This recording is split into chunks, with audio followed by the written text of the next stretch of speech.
Today we're going to look at the latest camera from Fujifilm, the X-T30, or some people have called it the Little Giant.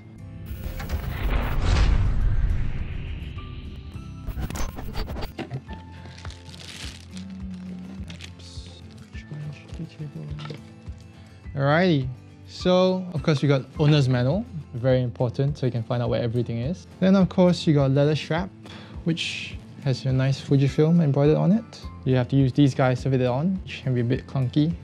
And of course, the camera itself.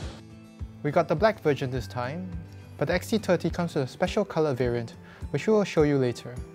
Power adapter and USB cable. You'll notice that you don't get a battery charger this time round. That's because the camera itself supports USB charging, like so. Why is this good? Because that means you can use a power bank instead. Just plug it in via USB and you're good to go. So why do they call this the Little Giant? Because basically you get 80% of the X-T3 in a tiny body. That's like the same X-Trans CMOS 4 sensor and the X-Processor 4. You also get 2.16 million face detect pixels across the entire frame for improved AF. And what's good with this one is that it actually gets Fujifilm's latest AF algorithm. So it's actually faster and probably a bit more accurate than the X-T3. So what's the difference between the X-T30 and the X-T3? Well, main thing is drive settings. As you can see, this guy only goes up to 8 frames per second, but the X-T3 does up to 11 frames per second. You can still get Sports Finder mode though. As you can see, this little white square, that's a 1.25 times crop, but lets the camera go up to 30 frames per second. And the other difference is your X-T30 only goes up to 4K 30p instead of 4K 60p in X-T3. Okay, like we said, the X-T30 gets Fujifilm's new focusing algorithm.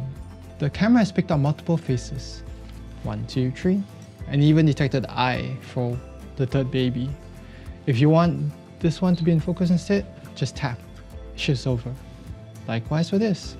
So you can choose to put more priority on a selected face. And that's pretty cool.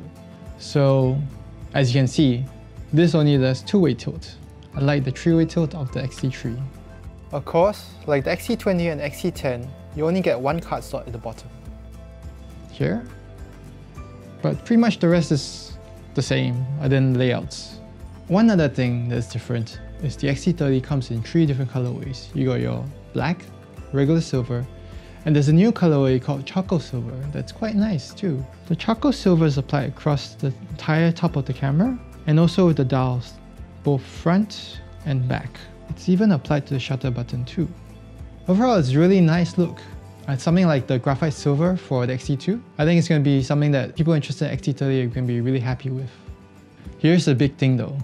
This guy only costs you $1,399 compared to $2,299 of the X-T3. So you get what, 80% of the performance for $9 less? Pretty good deal, I think. So there you have it, Fujifilm's X-T30. The Little Giant, as they say. Small in price and size, but big in features. Alrighty, see you guys next time.